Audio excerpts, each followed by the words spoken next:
Imagine you're a medieval doctor in 1350. Your patient has a fever, and your best treatment involves crushed earthworms, pigeon dung, and a prayer to Saint Blaise. Welcome to the golden age of medicine, where your success rate is roughly equal to rolling dice. Tonight, let's explore where being a doctor in the Middle Ages wasn't just difficult, it was downright humiliating. Your patient shuffles in and hands you a warm flask of cloudy yellow liquid without a word. This is your MRI machine, your blood test, your entire diagnostic toolkit. Medieval medicine treats urine like a crystal ball. Swirl it, sniff it, and if you're particularly committed, give it a taste. The fart-smelling tang of ammonia hits your nostrils as you hold it up to the light, searching for answers in the murky depths like some kind of disgusting tea leaf reading. The color wheel of piss dictates your next move. Pale and watery? Too much phlegm. Dark as ale, excess black bile. A reddish tint sends a chill down your spine. That could mean blood, or worse, an imbalance of all four humors. You take notes while trying not to gag, aware that half these observations are pure guesswork. The patient fidgets, watching your face for any sign of concern. They don't mention the sharp pain in their side, because last time they complained about pain, you prescribed leeches on their groin. Observing the sediment at the bottom of the flask, you declare it a clear case of bile imbalance. What you can't see is the kidney stone tearing through their ureter, invisible in the piss but very real. You recommend a diet of turnips and mint, unaware the stone will eventually rupture something vital.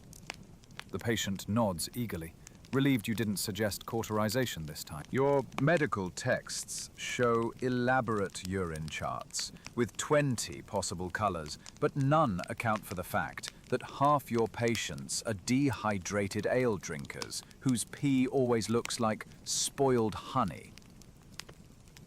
A wealthy merchant once brought in a servant's urine sample pretending it was his own because he feared the truth would earn him a rectal ointment made of fox lungs. You prescribed anyway, never knowing you were diagnosing the wrong person entirely. Even when you get it right, there's no way to prove it. The anxious noblewoman really does have an excess of black bile. But when your treatment of purgatives and prayer fails to cure her melancholia, her husband accuses you of incompetence. Next time you see her, she's wearing a dried toad around her neck on the advice of a local wise woman. It stings, but you can't blame her. Your own methods aren't much better. Misdiagnosis isn't just embarrassing, it's life or death. A fever labeled as bad humors might actually be the first sign of plague. A melancholic temperament could mask a brain tumor. You lose sleep, knowing that every amber-hued flask might contain clues you lack the knowledge to interpret. The barber surgeons mock your urine obsession, but they're the ones slicing people open with unwashed knives. So who's the real fool here? Your next patient swears his urine smells like rotten apples today. You've never encountered this before, but confidently diagnose foul vapors and prescribe a poultice of mashed garlic and dog hair. What you don't realize is that sweet-smelling urine indicates diabetes. But that won't be discovered for another 400 years. The man will die confused as to why his feet turned black and fell off, despite all the garlic. The church elders warn against questioning tradition. Ancient physicians wrote about urine charts, so urine charts you shall use, even as you privately suspect most illnesses have nothing to do with bodily fluids at all. When the blacksmith's daughter recovers after you prescribed rosehip tea instead of the standard bloodletting, you dare not mention it was a lucky guess. Innovation gets doctors accused of witchcraft. You're midway through sniffing another dubious sample when a scream echoes from the street. Some poor soul being dragged to the barber's chair for a tooth extraction. The sound makes you spill piss on your tunic. As the warm liquid soaks into the wool, it occurs to you that maybe, just maybe, there ought to be a better way. Your barber surgeon shuffles in with his leather apron crusted in old blood and flecks of unidentifiable tissue. The tools in his belt jingle, a sound that makes your patients instinctively recoil. even before they see the rust-spotted lancets and bone sores. He grins through yellowed teeth and jerks a thumb toward the sweating merchant waiting outside. Says his humors are unbalanced again. You sigh. This means bloodletting. Again. Hippocrates swore by it 1700 years ago. So, of course, it's still the cure-all of choice. Never mind that bodies don't actually contain 4 magical fluids needing constant equilibrium. The merchant believes his black bile is flooding his system, and the only solution is to drain a pint or 2 from his forearm. The barber surgeon wipes his lancet on his sleeve. It leaves a brownish streak. The merchant reclines on the bench as the barber surgeon feels for a vein. His hands smell like onions and last week's amputations. The first cut goes too deep, which happens often when you share tools with someone who spends most days hacking gangrenous limbs off peasants. Blood wells up thick and dark, dripping into the waiting brass bowl. The merchant watches it pool with the fascinated horror of a man who requested this. 4 bowls later, he's grey as old parchment. His eyelids flutter. The barber surgeon slaps his cheeks to keep him conscious. Passing out means stopping early, and that means unbalanced humours might linger. Just a bit more, you mutter, though privately you're counting the drops and wondering if anyone's ever died from this. The answer, you know, is yes. Last month, a nobleman's wife bled out after an overzealous phlebotomy session meant to cure her migraines. Her mourning husband insisted the procedure was sound. Clearly, her body had simply contained more bad blood than anticipated. Tools never get properly cleaned. Why would they? You can't see the tiny killers lurking in dried blood. Between patients, the barber surgeon gives the lancet a quick swipe with vinegar, if you're lucky, spit, if you're not. He calls it seasoned. You've seen the same flecks of someone else's tissue clinging to the edge of the blade 3 days running. Infection set in about 1/3 of the time, but that's blamed on the patient's weak constitution, rather than the pus-stained rag used to staunch the bleeding. A young carpenter swears bloodletting cured his back pain. What he doesn't say is that he also stopped hauling stone for a week while recovering from the procedure. A farmer's wife claims it eased her melancholy, though she conveniently forgets the serving girl slipped valerian root into her ale that same afternoon. Placebo or luck, these rare successes keep the practice alive. You daren't point out that most patients either don't improve or get markedly worse. The church-approved medical texts are quite clear on humoral theory. The merchant finally staggers out, clutching a handful of cobwebs to his arm wound. The barber surgeon's favorite clotting aid. He'll be useless for days, weak as a newborn lamb. But at least his humors are balanced. You wonder if he'll be among the unlucky ones, those who develop a fever as their bloodstream fills with invaders from the barber's filthy nails.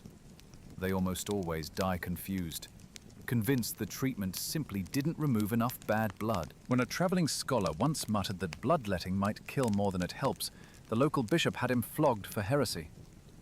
You bit your tongue. Yesterday, you secretly buried a beggar who expired, after you drained him for a case of the hiccups. The barber surgeon shrugged and said the man clearly had too much phlegm as well. You glance at the blood-smeared bowl. Flies are already gathering. The barber surgeon tips it out the window, where it splashes onto the street below. A dog sniffs at it, then trots away. Somewhere in town, a woman is boiling vinegar to wash her husband's bleeding wounds, convinced this latest session will finally cure his gout. What she doesn't know is that you ran out of actual leeches last week, so the barber surgeon used cicada larvae instead. They burrowed into the man's flesh and had to be dug out with a spoon. One particularly brutal afternoon, you bled 6 patients back to back with the same unwashed tools. The 7th, a baker's apprentice, took one look at the bloody apron and ran screaming into the street. His master dragged him back, insisting the boy simply didn't understand what was good for him. The subsequent infection cost the apprentice 2 fingers, which the barber surgeon later sold to an alchemist. Rich patients demand bleeding at home, so you travel to their estates, lancets packed carefully beside your urine charts. You once arrived to find a countess pale as milk from a previous barber's overenthusiasm. She whispered, "Must we?" But her husband glared until she extended her arm. Her sleeve fell back to reveal old scars tracing up to the elbow, a roadmap of failed treatments for infertility. She fainted after 8 ounces. You stopped early, but not before noticing her lips had a bluish tint. The Count died 3 weeks later at a different barber's chair, convinced his yellow bile imbalance required draining every drop of tainted blood. Witnesses said his last words were a request for a larger collection. Your apothecary shelves sag under the weight of medical horrors. Jars of dried beetles staring blankly, shriveled toads with their limbs curled in rigor mortis, and a particularly disturbing vial labeled Virgin's Tears that smells suspiciously like rainwater. These are your weapons against disease, each more questionable than the last. The moldy loaf in the corner isn't forgotten bread. It's a prized remedy for infected wounds, though you don't understand why it sometimes works. A mother clutches her coughing child's hand as you rummage for something to help. The options: a syrup of crushed pearls and honey for lung ailments, a poultice of mashed earthworms for fever, or a tincture of mercury for everything else. You hesitate. Last month, a boy your patient's age seized and died after 2 doses of mercury, but the mother's eyes brim with desperation, so you measure out a thimbleful. The child gags as it goes down, the liquid silver clinging to their teeth. You don't mention that in high enough doses, mercury dissolves organs. Mercury was a favorite of Arab physicians, so naturally, European doctors adopted it wholesale.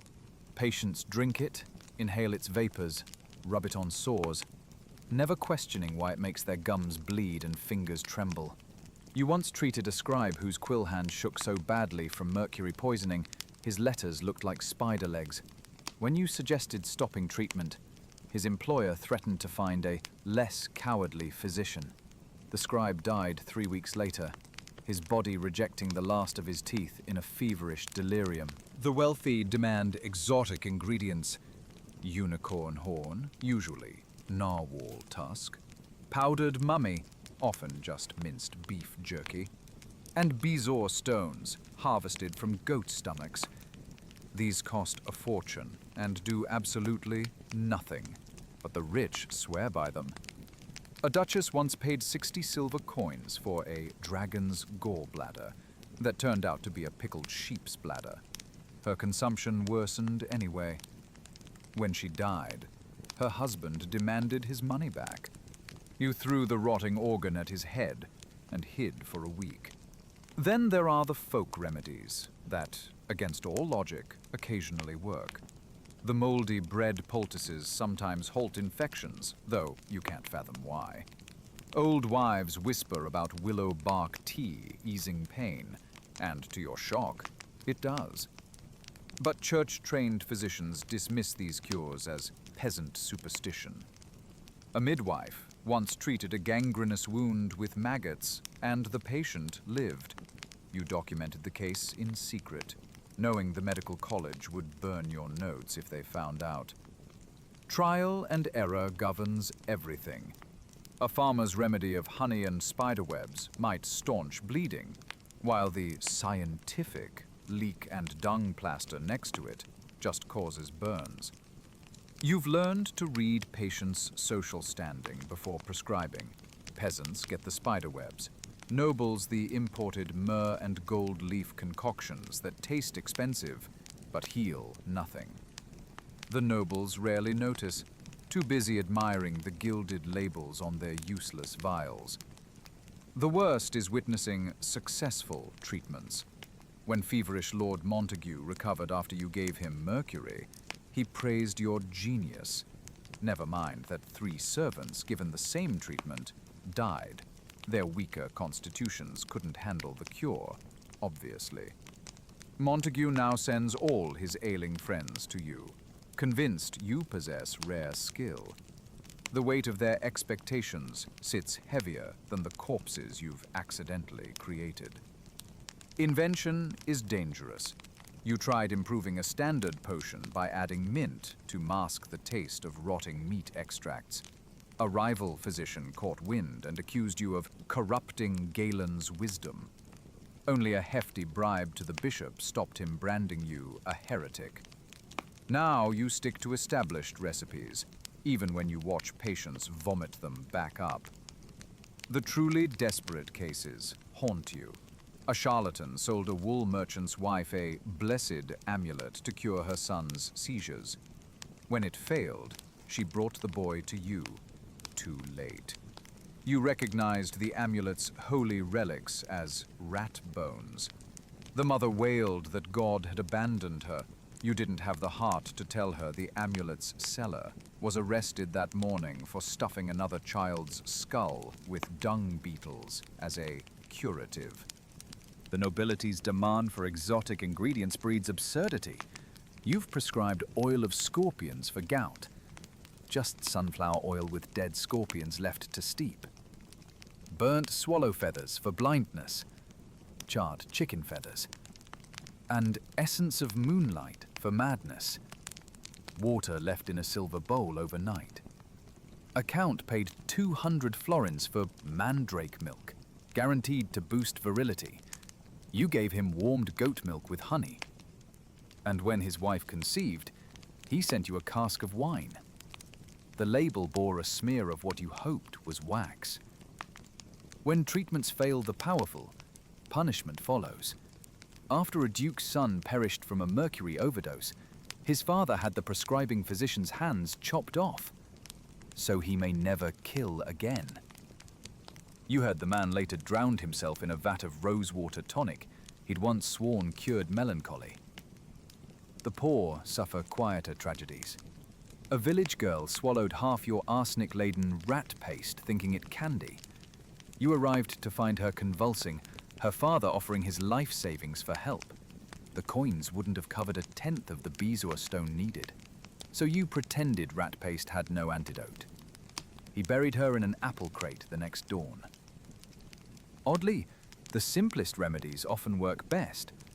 A poultice of clean moss and boiled linen saves more wounds than the costly Venetian salve made of liquefied pearls. Cold compresses reduce fevers faster than mercury ever could. But clean moss doesn't impress patrons, and cold water can't be sold at a markup. You keep these truths to yourself, wrapping them in layers of Latin and ceremony when nobility demands an explanation. A wise physician survives not by curing, but by convincing. You're mid-preparation of another useless Theriac batch when a commotion erupts outside. A merchant's daughter has collapsed after ingesting mummy powder for headaches. She's seizing, her lips blue.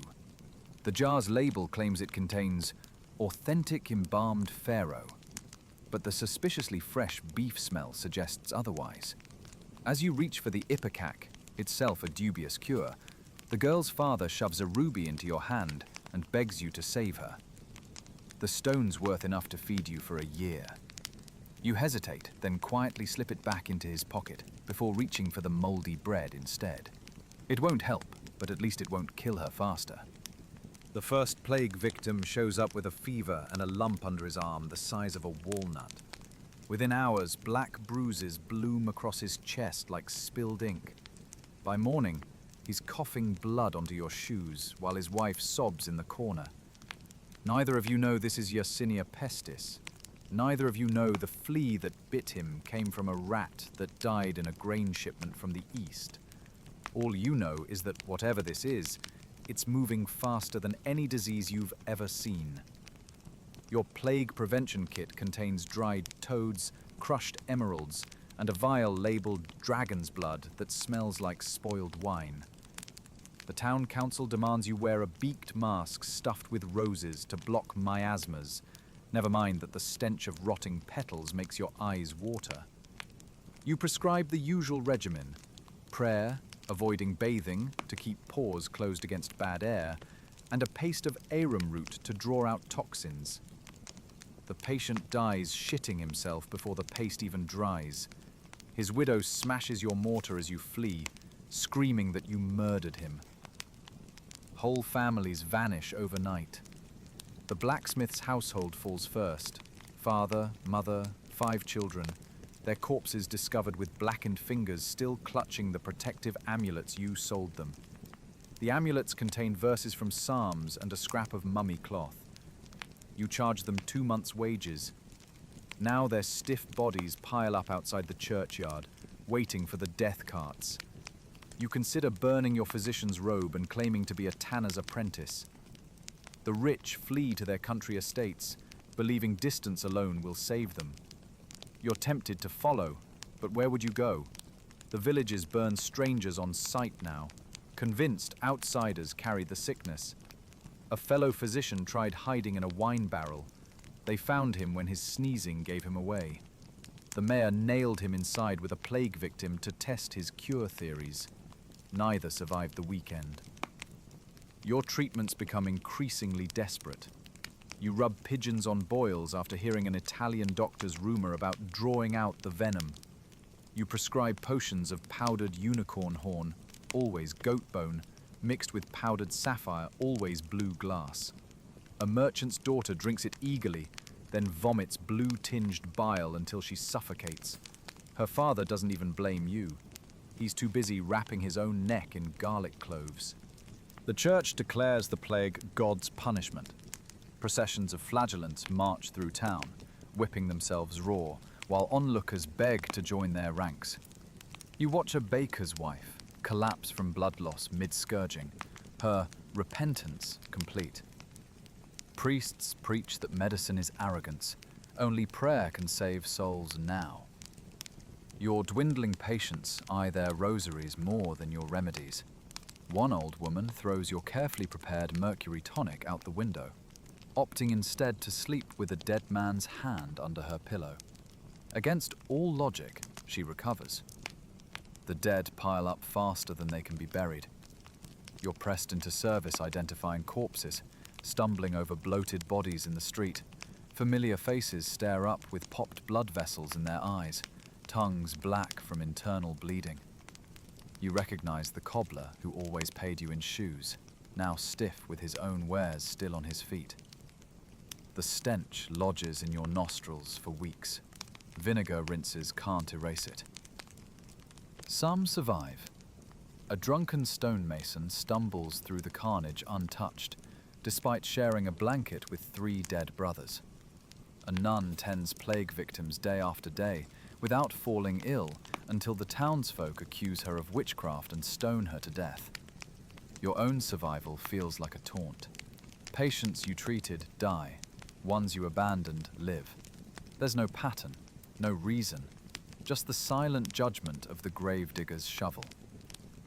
Ale College sends a letter advising bloodletting from the ankles instead of wrists. It arrives wrapped in lavender, as if scent could ward off infection through parchment. You try it on a cooper who begs for help. He bleeds out, moaning about angels in the rafters. His widow curses your name to the empty street. No one's left to hear her. Quacks thrive in the chaos. A traveling plague prophet sells vials of water from Solomon's temple, piss-warm ditch water, before disappearing with a mayor's ransom. You find one of his marks, a blind beggar, dead with the vial clutched tight, dry trails on his cheeks where the holy droplets burned his skin. The wealthy don't escape either. A belted knight rides into town seeking help for his daughter, her once pretty face now a mess of bleeding sores. You prescribe ground pearls in wine. She chokes on the first sip as blood floods her lungs. The knight doesn't even draw his sword, just whispers that maybe God wanted his line to end, before riding back to his doomed estate. Sanity frays. You wake certain the plague is a living thing slithering under doors. You dream of rats whispering in Latin. During daylight hours, you catch yourself reciting Galen's theories aloud to empty rooms, as if perfect memorization could somehow make them true. A fellow physician hangs himself with his own diagnostic sash. You attend his corpse like a patient, checking for pulse at wrist and neck before realizing the absurdity. The few children left invent a rhyme about the plague. Rosy-posy pocket full of rot, ashes, ashes, we all pop black. You hear them singing it while jumping over corpse piles like hopscotch squares. One girl offers you her doll, its face painted with red spots, before her mother drags her away. The doll ends up in your burning pile of contaminated linens. By the time the worst passes, half your town is gone. The survivors eye you differently now, not with respect, but the wary contempt reserved for frauds. A farmer spits at your feet when you suggest checking his son's rash. Women cross themselves when you pass. The priest loudly questions why God took good Christians, but left certain learned men untouched. You try returning to normal practice, but the old rituals feel hollow now. When a wool merchant demands a urine consultation, you stare at the flask and suddenly can't remember why you ever thought piss held answers. The merchant storms out when you recommend rest and clean water instead of leeches. The plague leaves behind more than corpses. It leaves cracks in centuries of medical dogma. You find yourself questioning everything. Why balancing humours never stopped fevers. Why prayers never saved the pious. But heresy burns faster than plague, so you keep quiet. When the bishop praises divine mercy for ending the pestilence, you nod along. When he declares medicine secondary to faith, you murmur agreement. Your records tell the real story. Buried beneath case notes on mercury doses and bile levels lies a single scribbled observation. Treated 112 plague cases, 109 died. 3 lived. All drank from the same well. You don't write the obvious conclusion. You don't have to. The empty streets whisper it for you. A year later, a merchant's wife comes to you with a swelling in her groin. She's heard the stories from Marseille. The plague never really left, just went quiet for a while. Her hands shake as she describes her nightmare of singing corpses. You reach for the usual remedies, the amulets, the arsenic tonics, then stop. Instead, you tell her the truth. You don't know how to save her. She doesn't scream or curse you, just nods as if she expected nothing more. That silence follows you home, louder than any accusation. The next morning, your medicine chest stays locked. There's a wineskin on your table and a sturdy rope in your barn. Outside, the cathedral bells toll for another plague victim. They'll be busy soon. Theories will arise from this devastation. Germ theory, sanitation, actual science. But not for you. For you, there's only the echo of that merchant's wife's silence and the awful understanding that every treatment you ever believed in was just polished superstition. The truth arrives, 4 centuries too late. Methalua, iska nakaforwa, karyong stuff, twaka ter karyong. You pour the wine instead. It's bitter, like all your cures, like the endings of things. The nobleman slaps 2 dead rabbits and a sack of moldy barley onto your table. For my wife's headache, he says, as if this constitutes fair payment for 6 weeks of mercury treatments. You nod, because refusing nobility is dangerous. But the rabbits smell faintly rancid, and the barley weevils scurry when you poke the sack. This is your salary, half-rotten game, damaged grain, occasionally a length of moth-eaten wool. Coins rarely come your way, unless the patient recovers spectacularly. And since hardly anyone recovers spectacularly, you barter like a grocer while trying not to starve. Wealthy patients promise gold, then default. The silk merchant who swore he'd pay 20 silver pieces for curing his gout, miraculously, forgets his purse when your treatment merely reduces his swelling. The knight's family revokes their promised land grant after bloodletting fails to save his infected leg blade wound. Worst is the burgher who hands you an IOU on parchment, later discovering he's written it in disappearing ink.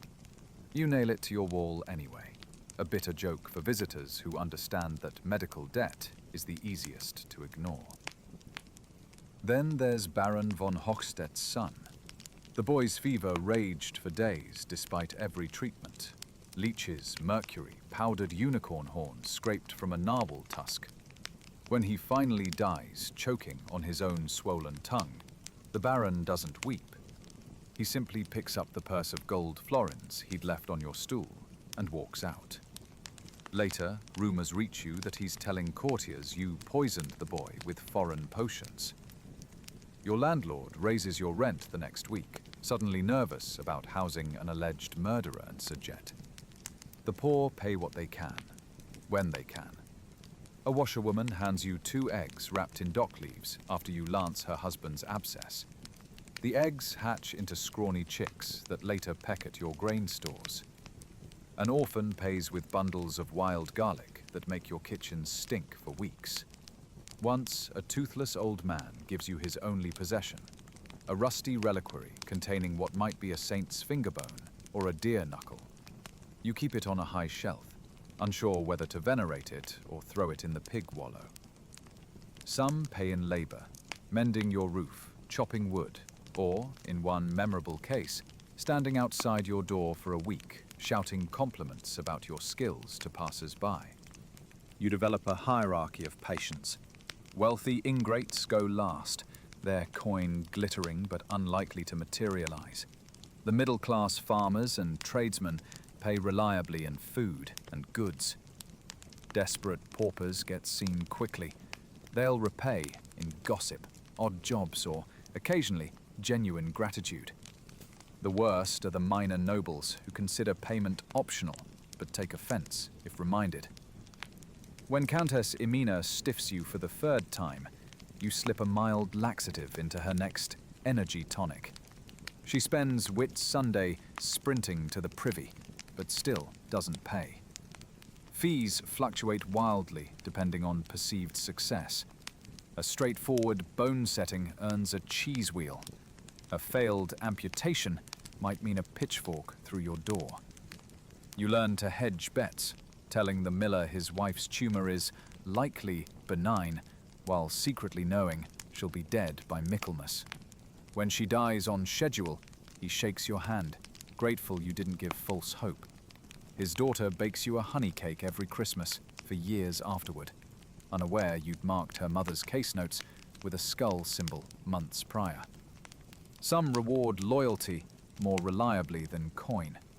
Old Tom the Thatcher defends you when villagers whisper about your failed plague remedies. He reminds them you sat with dying children while priests fled.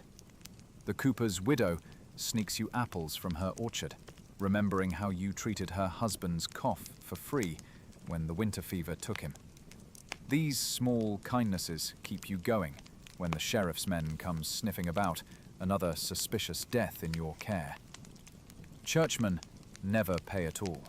Monsignor Ludolf summons you at all hours to treat his gout, then dismisses your fees as unseemly for a man of God. When you suggest his rich diet might worsen the condition, he threatens to denounce your mercury cures as witchcraft.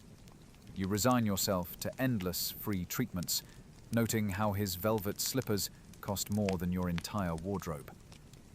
The bishop pays even less. Your reward for saving his prized hunting dog is a mumbled blessing and a dented pewter cup once touched by St. Rupert. The dog recovers, the cup leaks. Supply costs eat any meager profits. Imported Theriac ingredients alone could bankrupt you. Spanish saffron, Indian pepper, Cretan dittany. You substitute local herbs when possible, but merchants spot adulterated medicines quickly. After your diluted myrrh causes a spice trader's daughter to vomit, her father demands compensation equal to 3 years' earnings. You flee town until his temper cools, returning to find someone's thrown a dead cat down your well. Debt haunts every physician. The apothecary wants payment for arsenic. The blacksmith charges double for lancet sharpening after your last silver order went unpaid. Your own apprentice quits when his wages lag 6 months behind, taking your best scalpels to set up practice across town. Hunger becomes routine. You trade medicines for bread, thinning your stores until desperate patients get nothing but willow bark tea and hollow reassurances. When plague hits, Economics turn surreal. The wealthy bribe you to flee with them, then stiff you at the first inn. The poor promise lifelong service if you'll just visit their sickbeds. You save a wool merchant's 3 daughters and earn a lifetime supply of rough-spun cloth. Useful until everyone associates wool with plague carriers and refuses to buy. Another merchant pays you in pepper, then dies intestate. His relatives sue, claiming you extorted the spice. The judge, remembering you treated his gout, rules in your favor but keeps the pepper. Occasionally, justice arrives unexpectedly. The same baron who refused payment after his son's death later suffers an anal fistula so painful he offers half his lands for relief. You decline, citing unequal humors that make travel dangerous. He dies screaming 2 weeks later, his heir sending you a token purse of silver out of spiteful gratitude. The knight who accused you of incompetence finds you years later, begging for help with his own rotting sword wound. You prescribe honey and maggots, the peasant treatment, instead of silver poultices. Surprisingly, it works. He pays double, not realizing you gave him the cheaper option. The worst patients often become the worst debtors. A burgomaster's wife runs up enormous bills for hysterical fits, cured only by Arabian incense. When her husband discovers she's been selling your medicines on the black market, he blames you for enabling her theft. Their cook later slips you a pork pie wrapped in the woman's unpaid bills, an edible indictment. You develop tricks to spot bad risks. Patients who praise your genius up front rarely pay. Those who haggle over hen's egg fees often settle promptly. The truly desperate, the ones clutching family heirlooms as payment, get treated free more often than not. When a cobbler's daughter offers her dead mother's wedding ring for a fever remedy, you fake an elaborate diagnosis, declare the case hopeless without charge, then sneak the cure into her father's beer. The ring stays on her finger. The fever breaks by dawn. Financial shame cuts deep. You pretend not to notice when neighbors feed you extra stew after bad months. You resell gifted silver cups to buy medicine for patients who'll never repay you. Once, after a noble stiffs you, you're reduced to stealing eggs from your own chickens, the ones given to you by a farmer last Easter. The hens cluck their disapproval as you pocket their unborn offspring to trade for salt. Some payments backfire spectacularly.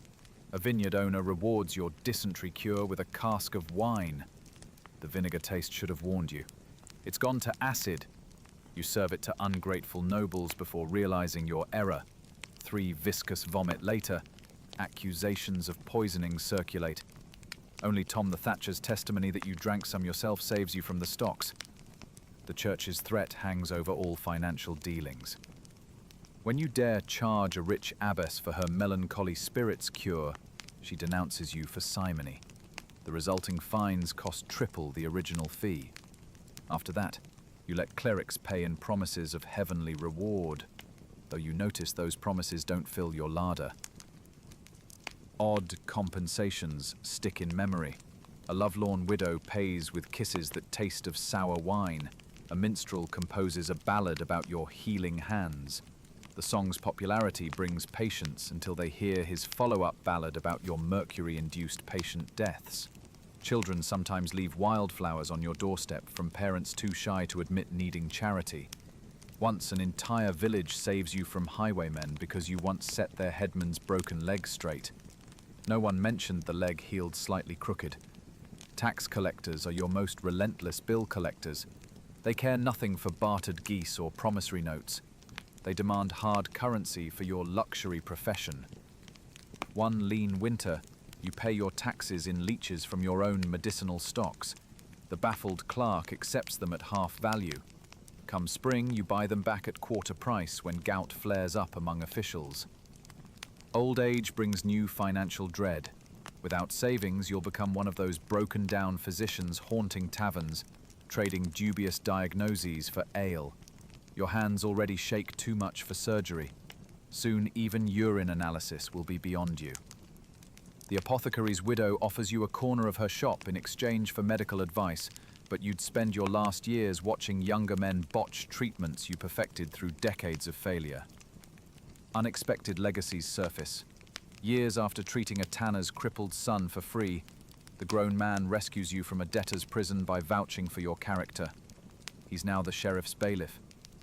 The baker whose daughter you saved from choking repays you with a fresh loaf every Sunday until he dies. These small acts weave a safety net threadbare but wide. The final irony comes when you fall ill yourself. Patients who owed you fortunes suddenly remember their debts in reverse. The Baron sends a priest instead of payment to ease your passing. The wool merchant's widow donates a shroud she wove from your plague year cloth bonus. Only the poor come in person. The shepherd with the crooked arm you set wrong brings wild honey. The toothless crone whose grandsons you baptized in exchange for turnips sings healing charms. Your apprentice, now grown and nearly as poor as you, inherits the reliquary, the leftover medicines, and the unpaid bills. He'll learn the same hard lessons. How nobility pays in empty compliments, how peasants repay in onions an obligation, how the church charges interest on imaginary debts. The only difference is he'll start his career knowing what took you decades to accept. Medieval medicine is the only profession where your failures follow you to the grave, but your cures get credited to saints. Outside, geese honk as a farmer herds them down the muddy street. This year's payment for delivering his breech-born twins. Their webbed feet slap the ground like a butcher's cleaver on meat. A rhythmic percussion marking time until the next patient knocks. Someone always knocks. The door creaks open before you can rise, letting in a gust of cold air. Another bartered life awaits inspection. Another unpaid bill begins. So here's the thing about medieval medicine. It wasn't just bad. It was a tragic comedy of errors where doctors played guessing games with lives. They stood at the crossroads of folklore and failing science, armed with useless potions and unchecked egos. Death wasn't a failure. It was the most expected outcome. Next time you roll your eyes at a long doctor's wait list, picture your physician reaching for the leeches instead of a stethoscope. If you enjoyed this trip through medical misery, hit like and subscribe. There's plenty more history where bad ideas went to die. Sweet dreams. Just don't get sick.